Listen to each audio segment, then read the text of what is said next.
Hey everybody. Hey everybody.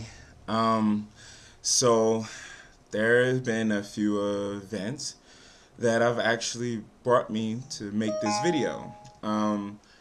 So in class, this is the thing I love about being in grad school, is that we get to get into these critical conversations about things that relate to communication and relate to society as a whole, right? So one of the groups, the chapter 7, that was talking about the feminist perspective and understanding groups from that framework or that theoretical premise. And I knew this discussion was going to get really heated, especially with me in the class and various others that are in my cohort. Um, but I think it's kind of warranted for me to make a video about, or at least talk about in some type of way.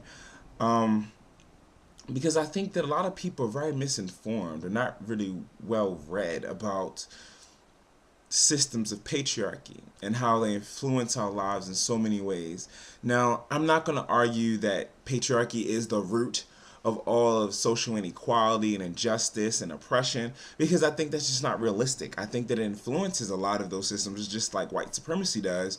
However, I think what we can do is have these discussions in class to try to teach people and try to sway them away from, these ideas, and how to create spaces where they raise children that don't grow up supporting patriarchal culture.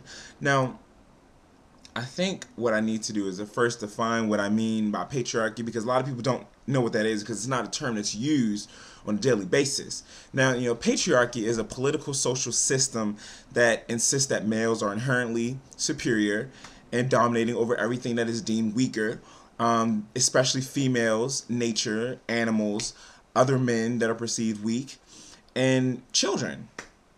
And that dominance is maintained through a lot of institutional structures, through psychological structures, through physical violence within the household. And that is how a lot of people are socialized to understand what it means to be a man, or how a man should be, or what it is to be a real man. Now, I think that is troubling when we get to come to conversations in class to see like those things manifest. And not even that, but also in the movies, and also, just children's interactions with each other. Now, for me, a lot of people didn't feel comfortable talking about this topic in class. Some people even said that, the term feminism is debilitating, that it was not a way to mobilize people because it seems as though like those are feminine issues or women issues.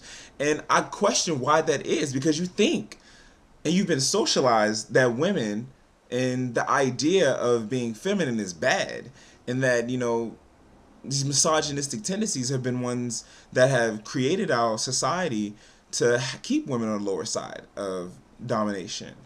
Um, Now, I think for purposes of discussion, some of the things that people said in class is that, historically, this is how things have been for women, and, we can't understand what system that has risen from or what ideas. And I'm just like, patriarchy. The chapter clearly defines and shows what that means.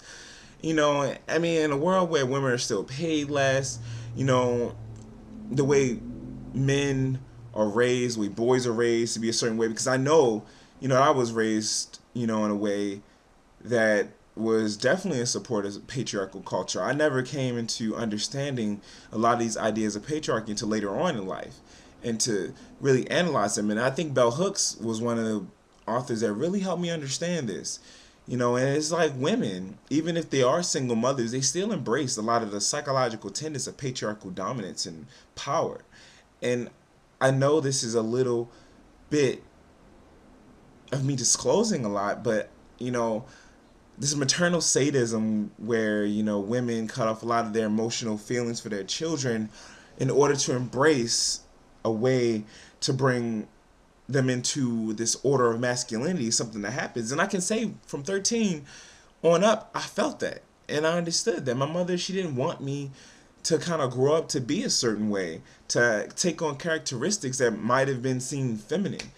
And I feel that through the lack of emotional connection that happened. And I know there's reasons for that that probably stem from, the abandonment of men in her life, I mean, perfectly my father. I don't know, and other people that she loved dearly, and a lot of that anger and rage has been built up into her. But there are a lot of other things that probably influenced that. And I grew up in a household that domestic violence was ever present. It was ever present, and I felt powerless to do anything about it in a world where I felt that my mother was being weak, to speak up against it.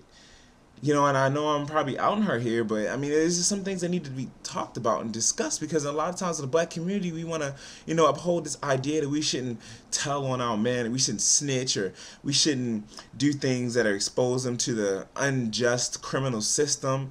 But at some point, you have to understand where's the breaking point. You have to have a breaking point. And, I'm glad to say that my mother had the breaking point after, I went off to college. But however, the damage has been psychologically done to me on a lot of levels. I had to go through, and I'm not trying to play the victim here, but I'm just saying to highlight, some of the things that existed in our household.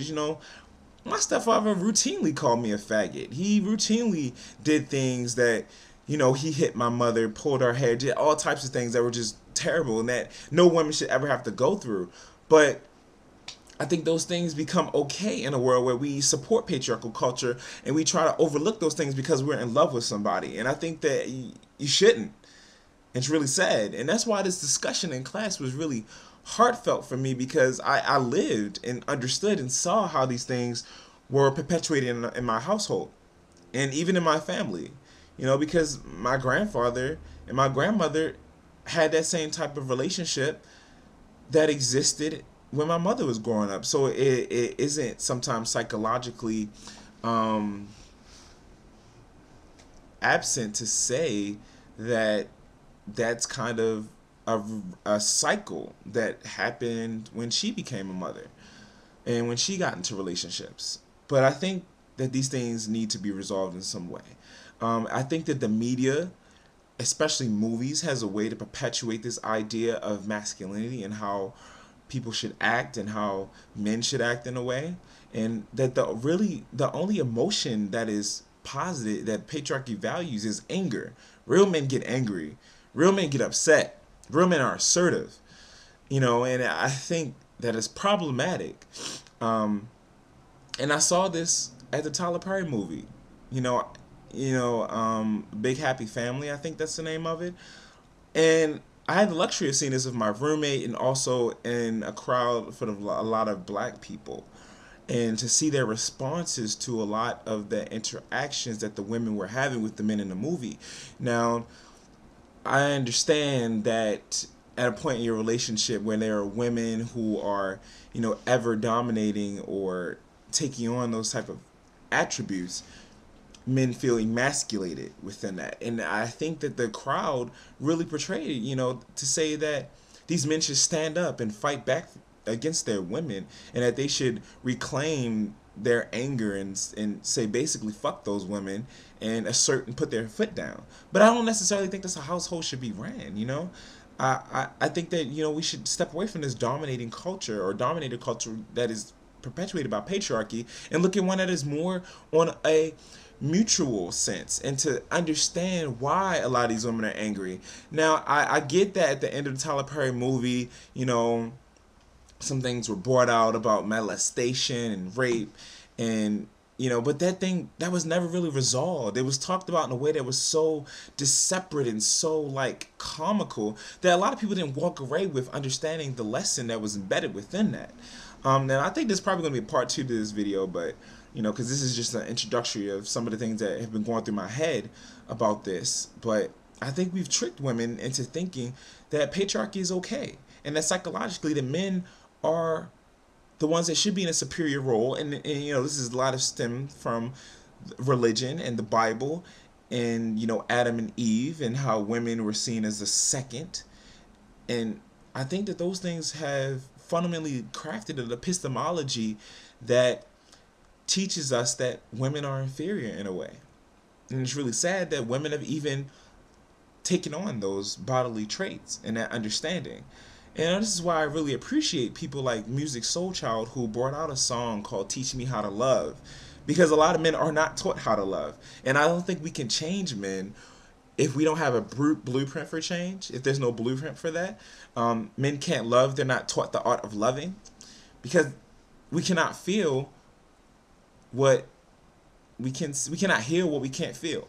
As Bell Hooks said, you know, by supporting patriarchal culture, that allows us to support the idea that men should deny their feelings, they should deny their emotions, and that becomes a debilitating thing. It becomes this emotional numbness that only equals pain for the men and their families and people that are under that gaze that they have, who are under that family that they have. And it, you know, it becomes really sad that children have to grow up in that environment.